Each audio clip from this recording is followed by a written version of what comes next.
Welcome to our channel. We are Debbie and Eric, and together we are enjoying life's adventures.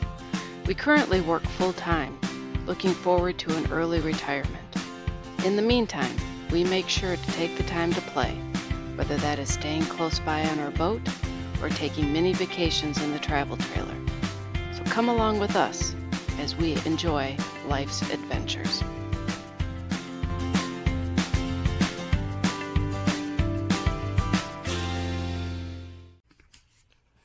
So we brought home all of the Bimini canvas.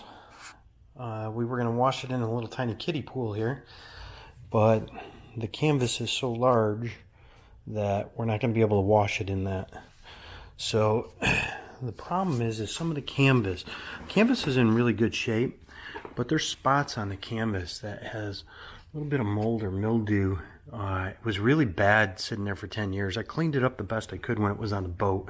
I'm going to bring it all in and we're going to wash it in the tub. This is our makeshift cleaning station. Added a little bit of bleach and some Dawn soap and threw it all in the bathtub. And we're just going to let it soak for a little while, and then we'll give them a rinse and repeat. Well, here is phase 2 of cleaning the isinglass. First phase is when he washed them all in our bathtub upstairs. Now what are you doing? Trying to buff the isinglass out to get it super clear.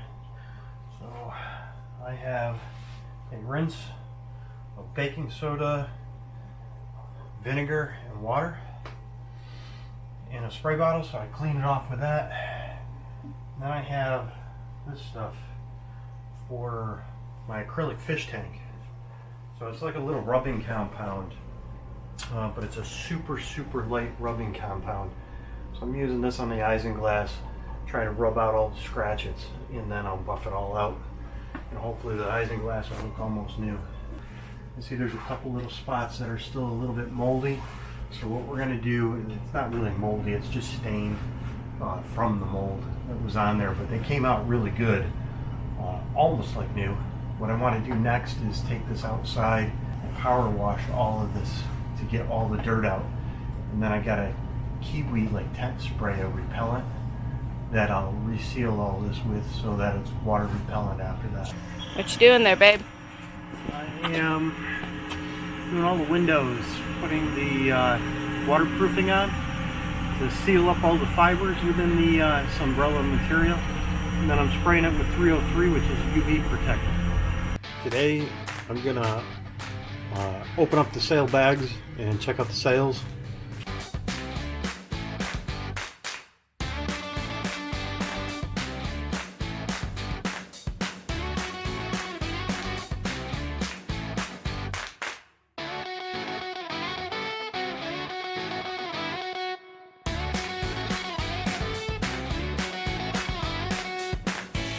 This is how we dry the sails.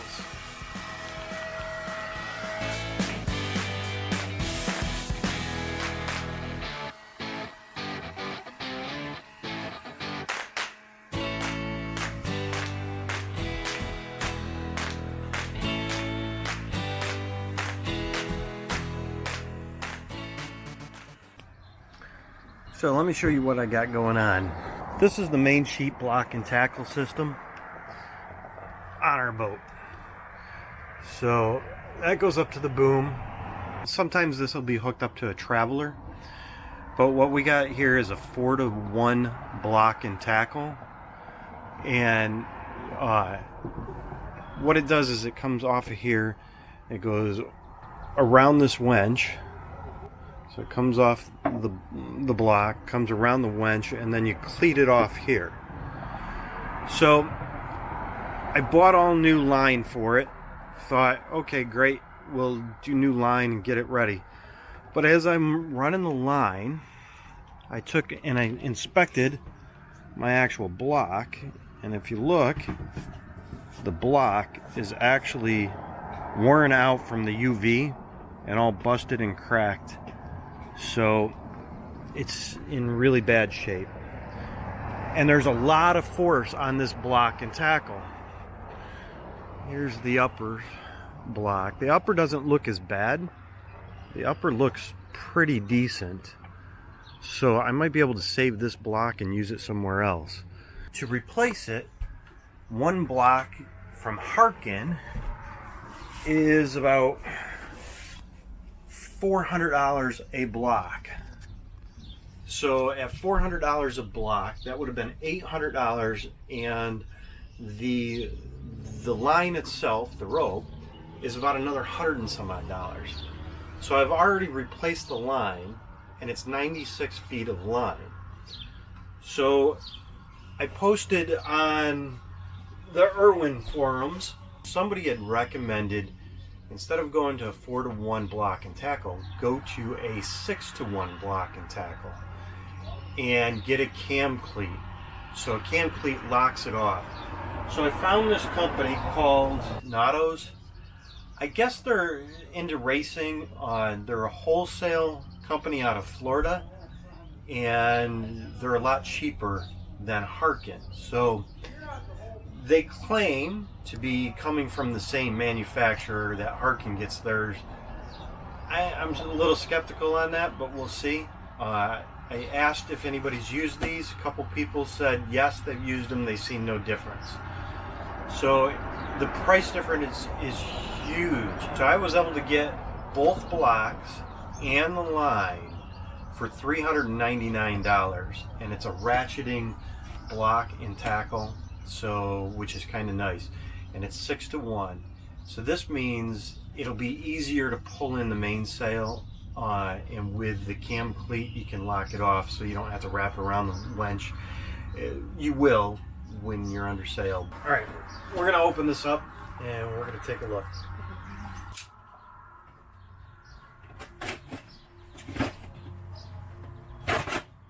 Yeah, don't cut towards one side. So with a 6-to-1 ratio, I had to get new line as well, because now you're going up and down the block more. So in order to get my 90 degrees on the boom, I had to go with a longer line. So I had to buy new line as well. So that $399 included the line, the blocks. So we'll see how it goes. Oh, they even got it strung for me already. Really? Oh, that's nice. Oh, that's nice. That's awesome. It's already set up for my 6-to-1 ratio, and they already did the whipping on the block. Sweet. Wow. Hope it works out. It's going to actually be this way. And then we'll have to. There we go. It just seems like it goes wrong. Alright, I'm going to have to look it up just to make sure, but that's kind of the setup. So let's hook this bad boy up and we'll see how it goes. So my job right now is to replace the cotter pins, or at least put the cotter pins back into the turnbuckle.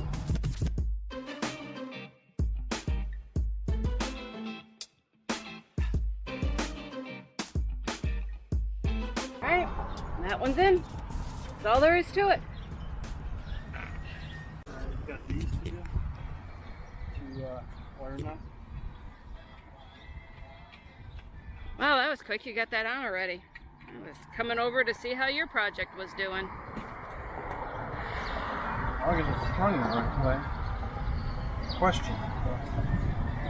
I'm going to have to look it up. I'm sure it's strung the right way, but yeah, should be good. I am getting ready to finish taking off the name off the back of the boat.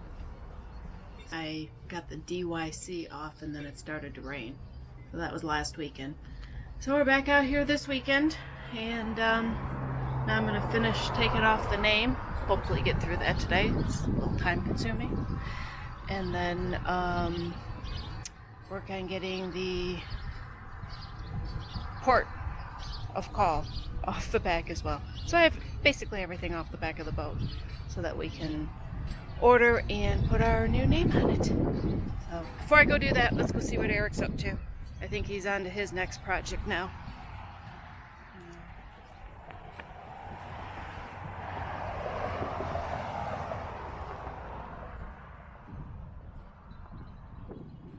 Man, what you up to? We're doing the, putting on the new jib sheet, roller furl. Rolling line for the jib sheet. Rolling line for the jib sheet.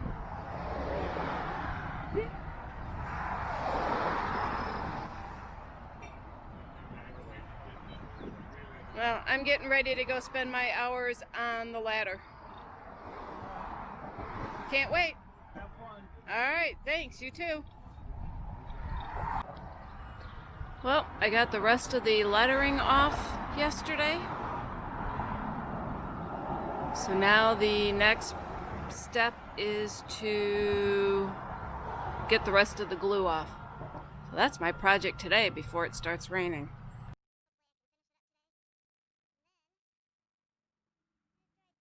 Eric is going to start polishing the diesel. So we'll go check in with him.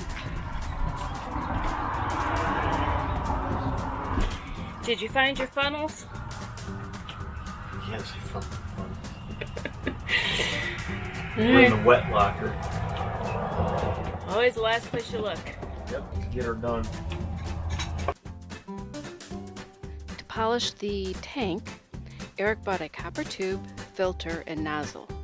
We pumped out the 30 gallons into cans, added 5 gallons of fresh diesel, then circulated that through a filter, pumped out those 5 gallons, then put 30 gallons of fresh back into the tank. We should be good to go. Alright, so I'm getting a new kitchen faucet because I don't know how long this one's been in here. It's been a long time. It's been a long time. There's metal washers, so it's not plastic. Oh, is that what these big things were right here? Yeah. I don't think I've ever seen the washers this big normally come with a sink. Regular nuts. It's like they did back in the day.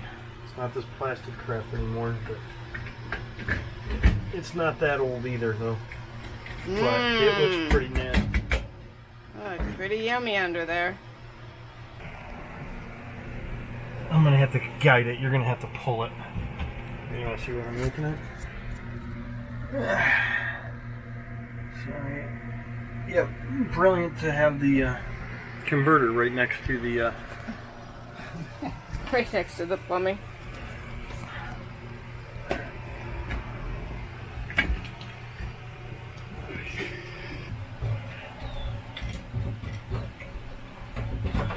Got them both.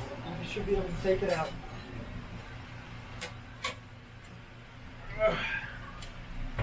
Hot diggity dig. Got them? Yep.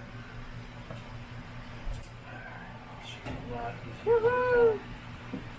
Success. Now I got a lot of cleaning to do.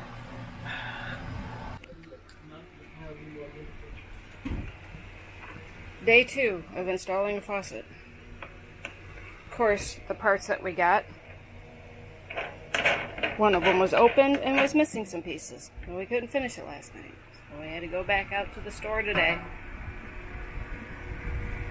Now, I think we have, well, everything that we need. It's not everything that we'd really want, but finished putting in this nice, pretty faucet. Alright, so we put some water in the port side tank, because that's the one that doesn't leak. Shut off. We got pressure in We got the right pressure. now. And so we are pressurizing the water, and I just got the word that it held. Well, we're going to see. We'll see. I'm going to start this sink. It's going to go because there's air. Okay. There's water. That pink stuff coming out. Hopefully it'll start running clear. Not very strong pressure. Hey, any pressure is better pressure than what we've been using, which is like nothing.